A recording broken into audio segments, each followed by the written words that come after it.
Hello, Loveland. I'm Mike Meldon, and this is the Loveland Weekly Podcast, brought to you by Gina Dubell-Smith, eXp Realty, and Stone Pillar Farm. Today, we're going to be diving headfirst into the heart of our community, the Loveland School Board election. Now, let me be clear about this right from the start. I do wear my bias on my sleeve. I proudly stand with our schools and our dedicated educators. And today, I'm thrilled to introduce you to two exceptional candidates who share my passion for education, Lynn Mangan and Christina Jeranek. Before we begin, I do want to discuss my bias a little bit. I am biased. I don't pretend to be a neutral journalist in this role whatsoever.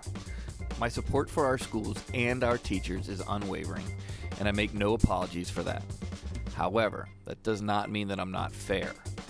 If any candidate wishes to join me for an interview, I'll approach it with respect and diligence, giving them the same platform I'm offering today. So, to all aspiring public servants out there vying for local office, consider this an open invitation. Reach out and let's have a conversation. Now, let's get to the interview. I've had the pleasure of sitting down with both Lynn and Christina, and I'm confident you'll enjoy hearing from both of them as much as I did. So without further ado, let's get to know the voices behind the Loveland School Board election. Today is Monday, September 11th, 2023. My first conversation is with Christina Jeranek. Well, first, I'd like to thank you for taking the time to meet with me today and interview me through this process. I'm happy to be here. We've talked about this in schools, getting back to work with all my coworkers and other staff that I work with. The why. What is your why? So my why, I have two different whys. One's for being in education, but this why is related to why I want to run for school board. And that is because I had the benefit of having great teachers and a great education when I was young. And I know and I've seen the success and the value of that for children. So I want to continue that with our children in Loveland. And as I continued working myself, I'm going into my 18th year of education, and I want to be there to advocate for students and the staff and help our students find their path of dreams. What makes you think that you're going to be a good school board member?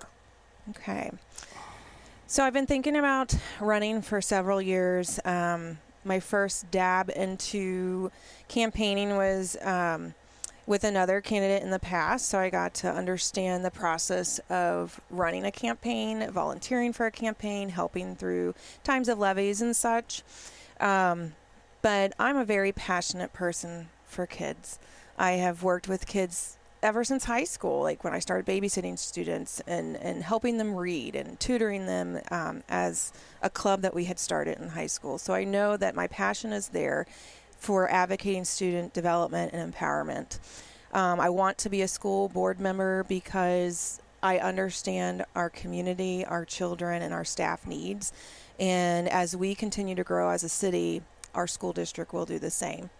And I feel that as an individual, the person who is in that position needs to be a good listener. We need to hear what our district feels, the people in the community, and what their comments and concerns are. And I think someone who has good listening skills is very beneficial for the board. And I believe I have just that. And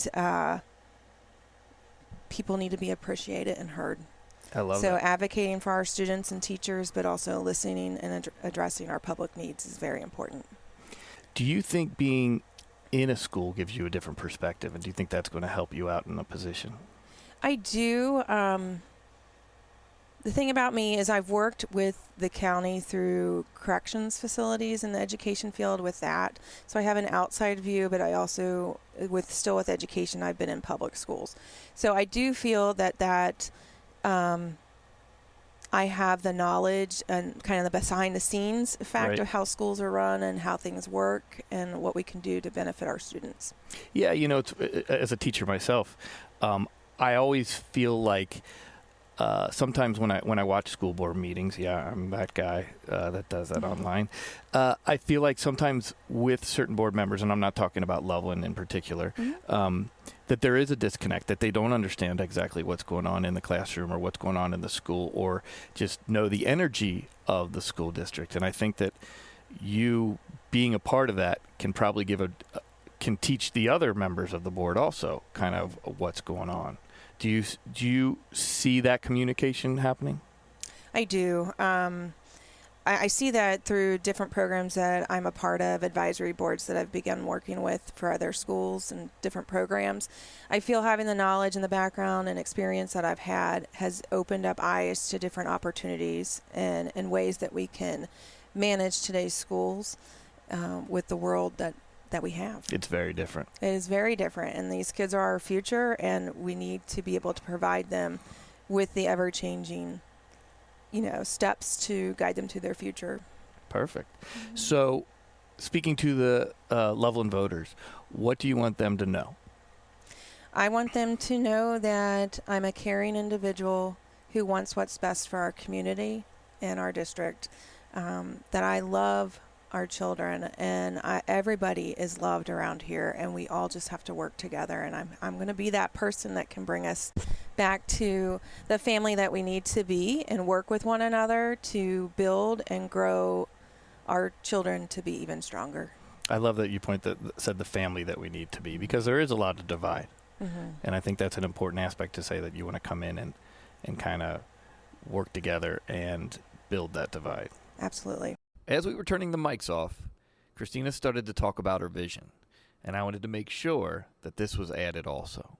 So I wanted to talk a little bit about my vision, again, for why I'm running for school board. And part of that is that my vision is including every student in the district and showing them the value and giving them a quality education.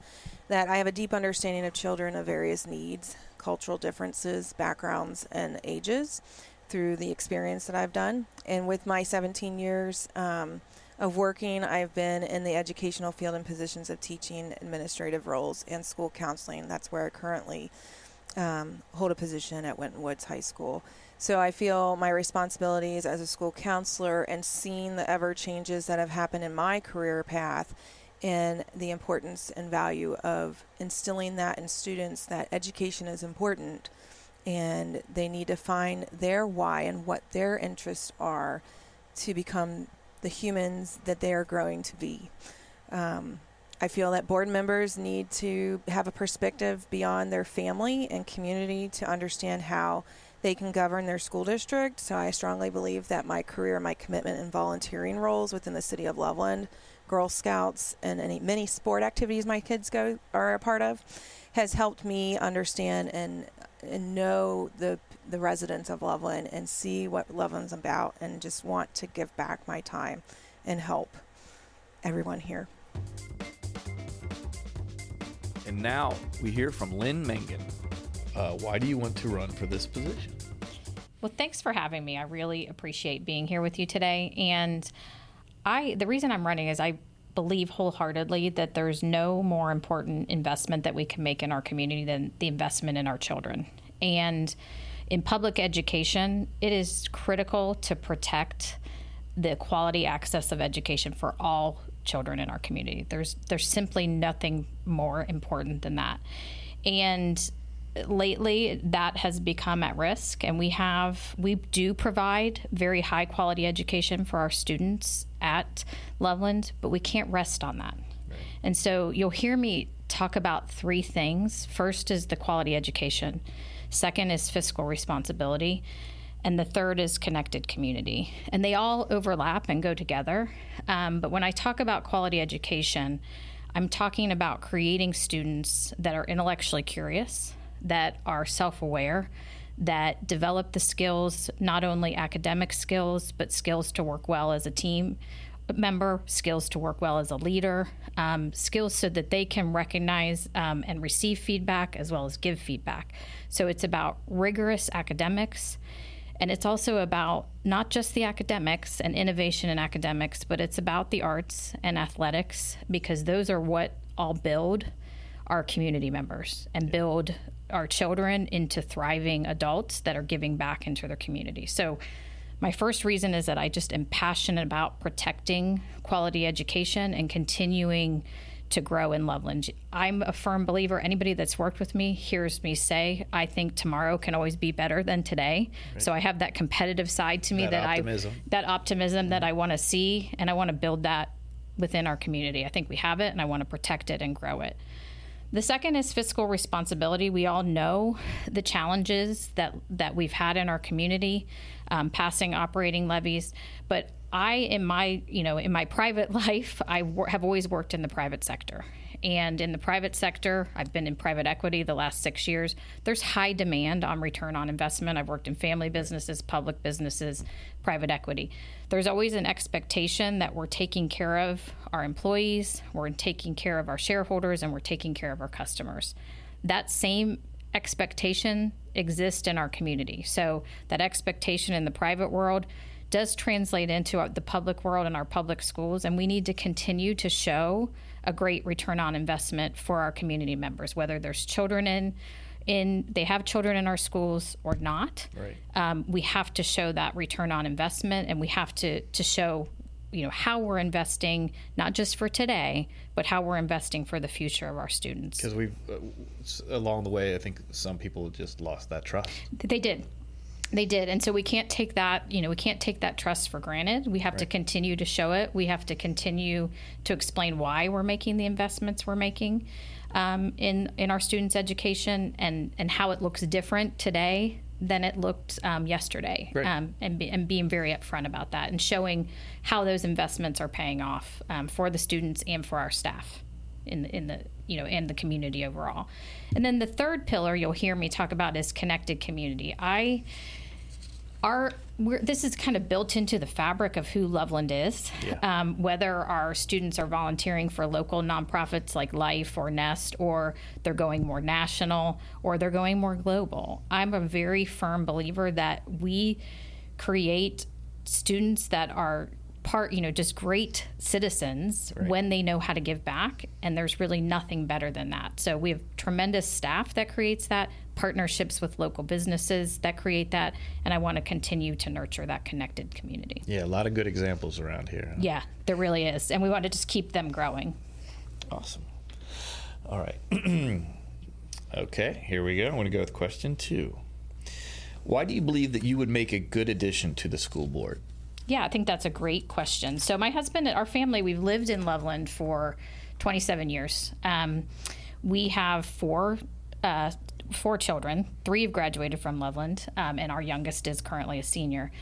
And I've historically, up until the last 3 or 4 years, been the parent who has worked kind of more in the background, because I serve as an executive in software businesses. And so I've done the things that I've been able to do at night, or outside of business hours. But over the last few years, I've gained tremendous experience helping the schools through the board planning commission, through helping with the levy passage, and historically have worked on show choir, robotics, things my kids have been involved in. But in my executive world, I have run multi-million-dollar organizations with hundreds of employees. And I understand the pressures that go with that, and how, when we really tap into the individuals that are doing the work on the day-to-day basis, the staff in our schools, and for me it was the staff and the businesses I led, that's where the magic happens. Yep. Is letting our staff lead as they can lead and do their jobs really well. And feel comfortable in their jobs. Right. And that's not an easy task. Mm-hmm. I love people. I love the mess of business and organizations, but I also know how to work in those settings and bring about positive change.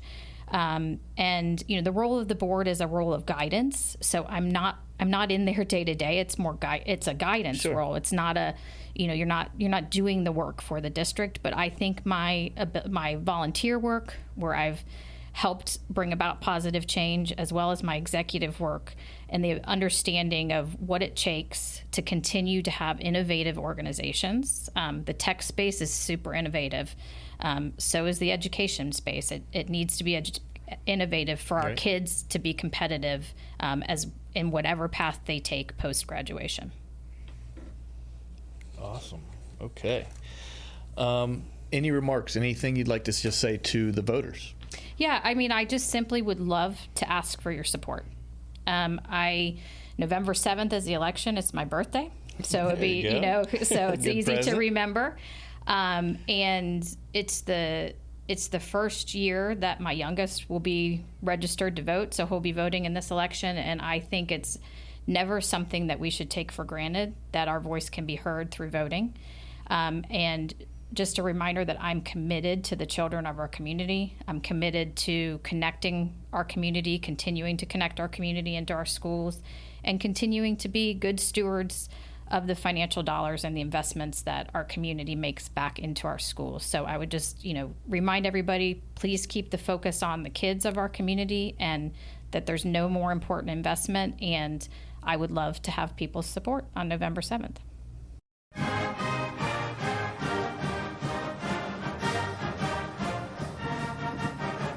Hello, it's Elise Knapshafer with another Loveland High School Weekly Update. This week is Suicide Prevention Week at school, and Hope Squad will be hosting many activities, including therapy dogs and dress-up days. There are also auditions for the fall musical this week if anyone is interested. Athletics-wise, there are, at home, 2 girls' golf matches, 2 boys' golf matches, a tennis match, a girls' soccer game, and 2 volleyball home games, including the Volley for the Cure game versus Milford on the 14th. The football team is away this week at Lebanon, so make sure to go and support all your athletics.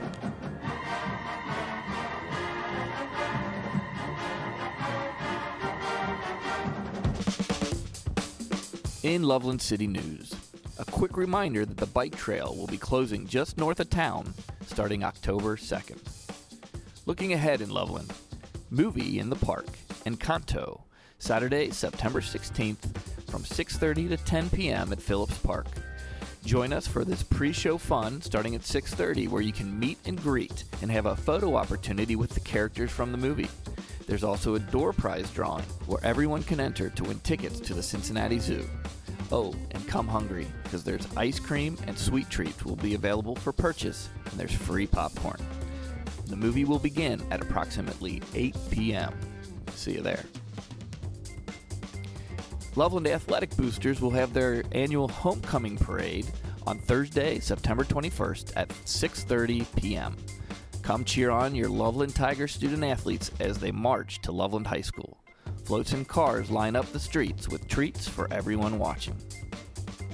If you have an event you'd like me to mention, or if you are running for local office and would like to be interviewed, please reach out to me.